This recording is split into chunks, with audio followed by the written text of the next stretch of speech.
कि हर महीने में 2 एकादशी तिथि पड़ती है, पहला कृष्ण पक्ष में तथा दूसरा शुक्ल पक्ष में। कार्तिक माह में पड़ने वाली एकादशी जो कि रमा एकादशी है, यह एकादशी 9 नवंबर 2023 के दिन एकादशी पड़ेगी और जो का समय रहेगा वह पारण का समय होगा अगले दिन, जो कि 10 नवंबर 2023 को सुबह 6:32 से पारण का समय प्रारंभ होगा और समाप्त होगा प्रातःकाल 9:22 तक। एकादशी तिथि का पारण का समय भी आपके लिए अत्यंत महत्वपूर्ण है।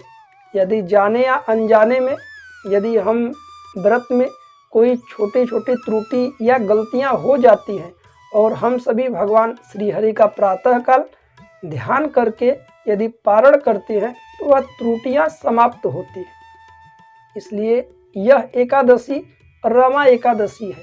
कार्तिक माह के कृष्ण पक्ष की एकादशी इस बार 9 नवंबर को ही है। इसलिए आप सभी वैष्णव भक्त जो लोग हैं एकादशी का व्रत करते हैं वह 9 नवंबर के दिन ही व्रत रखेंगे। यह कार्तिक माह में पड़ने वाला रमा एकादशी का व्रत कामधेनु गाय की तरह और कल्प वृक्ष के समान फल देने वाला है।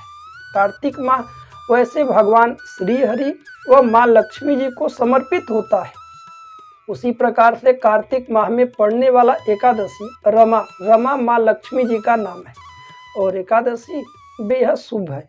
हम सभी के जन्म जन्मांतर तक के जो कि पाप है, जो कि निर्धनता है, वह सारी निर्धनताएं दूर होंगी, पाप इत्यादि का शमन होगा। इसी एकादशी पर आप सभी को 11 कौड़ियाँ लेकर के एक उपाय करना है, उसके विषय में भी हम आगे जिक्र करेंगे।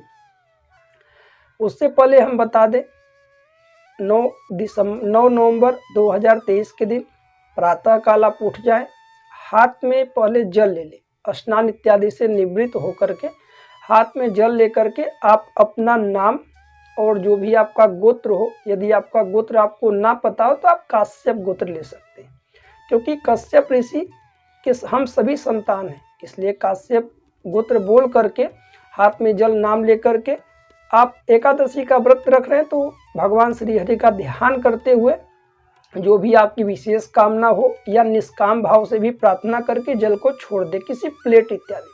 फिर पूरे श्रद्धा भाव से रमा एकादशी व्रत कथा को सुनिए और जो फल नैवेद्य धूप दीप इत्यादि अवश्य लगाएं और भगवान श्री हरि के नैवेद्य में तुलसी पत्र अवश्य डालें।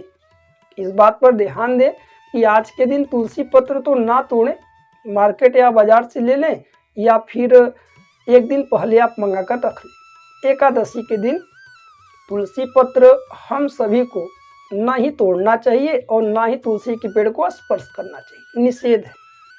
और इस बात पर भी आप ध्यान दें कि इस दिन आप पूजन इत्यादि कर लें और पूरे दिन पूरे श्रद्धा भाव से व्रत रहें। प्रातःकाल पारण यदि आप किसी खाद्य पदार्थ से करना चाहें तो कर सकते हैं, अन्यथा केवल जल लेकर के उसमें तुलसी पत्र डाल करके भगवान श्री हरि का ध्यान करते हुए जल को ग्रहण कर पारण हो जाता है। आइए अब जान लेते हैं कि कार्तिक माह के कृष्ण पक्ष की एकादशी के दिन क्या एक बेहतर उपाय है जिससे कि धन को आकर्षित किया जा सकता है। तो आप इसी दिन मार्केट या बाजार से 11 कौड़ियाँ ले लें, उन 11 कौड़ियों को हल्दी का लेप बना करके उससे रंग दें और केसर भी उस पर हल्का हल्का लगा दें। इसके बाद आप रख दें और कार्तिक माह के बाद दिवाली आरंभ मुख्य रूप से दिवाली के दिन ही उन पीली कौड़ियों को माँ लक्ष्मी जी के चरणों में अर्पित कर लें।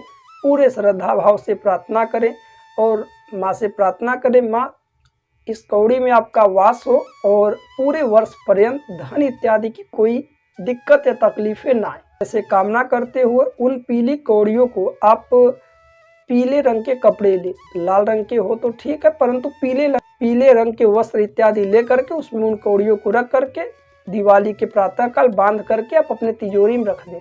इससे आपके आय में और धन धान्य में वृद्धि होगी और माँ लक्ष्मी जी की कृपा आप सभी के ऊपर बनी रहेगी। आइए बात